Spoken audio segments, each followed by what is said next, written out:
Let's now talk about the domain and range of some general functions. Let's talk about general situation. Generally speaking, the domain and range of any function. Let's talk about domain first. The domain of any function is going to be x is a real number. That's it. Generally speaking, the domain of any function is going to be x is a real number. That means for any input value, we're going to get an output value. Every output value is going to be possible. So what are the situations where the output values are not possible? So let's talk about this generally. First of all, a rational function. A rational function is in the format of a fraction. So we have a upstairs, which is the numerator, suppose ax plus b, and we have a downstairs, the denominator, suppose this is cx plus d. When we have a function like that, we cannot have a domain x is a real number because there is going to be a problem over here. Because downstairs, look here, this value cannot be 0 because in math, in arithmetic, we cannot divide a number by 0. That's not allowed. So what we do, we write the domain to be everything, but it cannot be equal to 0, the downstairs. So the value of x over here is going to be minus c minus d by c. So the domain is going to be x is not equal to minus d by c. Let me show you a number of examples. First example, if you have a function f of x is twice x minus 1 divided by x minus 2. So we can say, since downstairs will become 0 if we plug in 2, so we will say that x cannot be equal to 2, but x can be any real number except for that. Another example would be f of x is x plus 3 divided by twice x minus 6.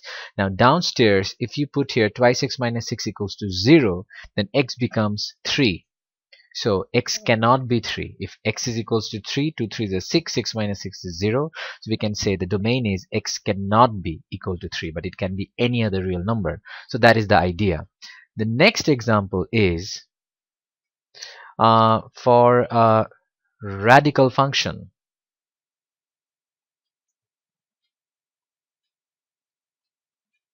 This simply means that we have a function that has a square root, roots. So suppose this is ax plus b. Now the domain, the problem is that is not allowed is we cannot find the square root of a negative number. So ax plus b has to be positive or 0. It cannot be negative, meaning it has to be non-negative. It can be 0 or positive, greater than 0. So the domain is going to be, if we just solve this inequality, is the same as x is greater than or equal to minus b by a. So this is going to be the range. X is greater than or equals to minus b by a. Let me do a number of examples over here.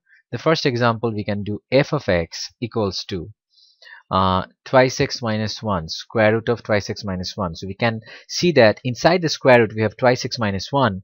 So this value has to be non-negative, meaning greater than or equal to 0. So the domain is going to be x is greater than or equals to half. Another example could be, we can do f of x equals to square root of x minus 1 plus 3. Now notice here, it doesn't really matter outside, what is outside the square root. What matters, what is inside the square root. So we can ignore this plus 3 over here, and we can see that inside the square root it has to be non-negative. It has to be greater than or equal to 0. Therefore the domain is going to be x is greater than or equal to 1. That's it. Now the final example is logarithm function.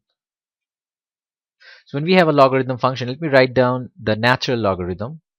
So if we have ax plus b, in case of the logarithmic function, what is not allowed is that it cannot be 0 or it cannot be negative. It can only be positive. That means ax plus b can only be greater than 0, only positive. So this turns out to be, if we solve the inequality, minus b by a. So the domain is going to be x is greater than minus b by a. So this example would be, if we have f of x is equals to ln twice x minus 4, that means twice x minus 4 can only be positive. It cannot be 0 or it cannot be negative. So the domain is going to be x is greater than 4 by 2. So x is greater than 2. Another example would be if we have twice ln x minus 1 plus 5. Now this 2, the coefficient, and this 5 added over here doesn't really involve the question. What we need here is what's with the logarithms x minus 1. So x minus 1 can only be positive. It cannot be 0. It cannot be negative. So therefore x is greater than 1. This is the domain of the log function. Now apart from that, think about it. If you have any function that is not rational, meaning it's not a fraction, that is not a radical, it doesn't have a square root, that is not a log function, in that case the function will have a domain x is a real number. This is very, very important. So we have basically 3 types of restriction. Now let's talk about the range.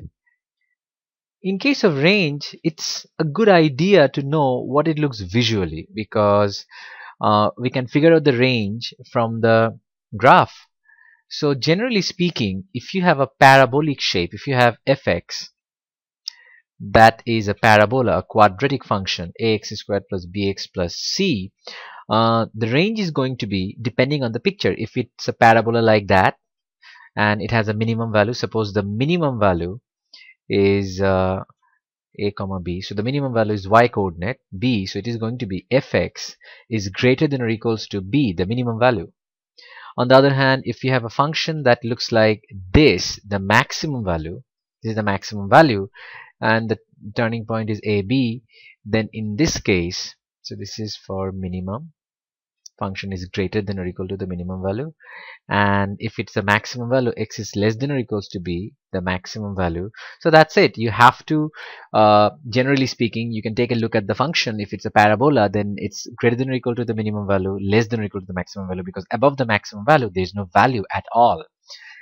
In case of exponential function, if you have f of x equals to e to the power something, e to the power anything, e to the power x, suppose we have a coefficient, suppose the coefficient, let me write here a, capital A, and plus b, let me call this the general function.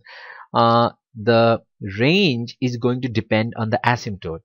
The most basic form of exponential function is y equals to e to the power x, and the asymptote is y equal to 0, and it goes like this. So this is y equals to 0, this is the asymptote. Always focus on the horizontal asymptote, and we're going to have f of x is greater than, not equal to, because it cannot be equal to the asymptote, it's a broken line, so equals to the asymptote, generally speaking, greater than. And in this particular case, the range is going to be f of x is greater than 0. Now if you add a number, what happens? The asymptote keeps rising. Suppose you have y equals to 2 e to the power x plus 3. So what happens? The picture would be, this is the x-axis, so this would be the asymptote. Previously it was 0, the asymptote would be 3. So it's a good idea to know the sketching of exponential function if you want to find the range. So this is the asymptote, so it is going to be fx is greater than asymptote, so greater than 3. Sometimes the picture could be like this. It could be y equals to 3 e to the power minus x plus 2. Now in this case, if you take a look over here, again plus 2 means the asymptote is this 2. So y equals to 2 is the horizontal asymptote. This is where we are focusing. And e to the power minus x means reflection on the y-axis. So the picture would be like this, in this direction. Either way, the range is going to be fx, because the picture is above the asymptote, greater than 2. If the picture was below the asymptote, it would be fx less than the asymptote. That's it. Apart from that, there are two general concept of range, that is ln x. When you want to find the range of a logarithm function, it is usually any value, any real value. So when you have fx equals to ln x, the range is going to be, it belongs to any real number. It can also happen that the domain is defined. For example, when we have f of x equals to twice x plus 1, here we know that the domain is going to be x is a real number, because there is no restriction over here. But they can just define the domain like that, x is greater than 2 and find the range. In this case, where they're defining the domain or putting a restriction on the domain by themselves, what you can do is, for finding the range, you can just put in the value. So f2 is going to be 2 to the 4 plus 1 5. So the range is going to be f of x is greater than 5. That's all. In case of inverse function, we have a special rule for domain and range. When we have a function, suppose the domain is x is greater than a, and the range is f of x is greater than or equals to b, then if we have the inverse of that function, then the domain of the function f of x would become the range of the function f inverse x. So we will say that f inverse x is greater than a. That means the domain has now become the range, and x is greater than or equals to b. That means the range is now the domain. Let's do an example. Suppose we have f of x equals to 2x squared plus 1. So we know the domain can be any real value, and this is a parabola, so the range is going to be f of x is greater than or equal to, if it was x squared, it would be 0 plus 1. Okay, greater than or equal to 1. Now, what would be the domain and range of f inverse of x? So it would be reversed. So the domain is going to be the range. So x is greater than or equals to 1. So the range of f of x is the domain of f inverse x. And the range of f inverse x is going to be the domain. That means f of f inverse x is any real number. Again, suppose f of x equals to 2e to the power x minus 3. The domain is going to be, there is no restriction, x is any real number. The range is going to be, so the asymptote is minus 3. If you remember this is minus 3 asymptote. So the sketch would be like this. So f of x is greater than the asymptote minus 3. Now in case of f inverse x, the range is going to be the domain, and the domain is going to be the range of fx. So this is going to be x is greater than minus 3. So the range of fx is the domain of f inverse x, and the range of f inverse x is going to be the domain, so it goes real number.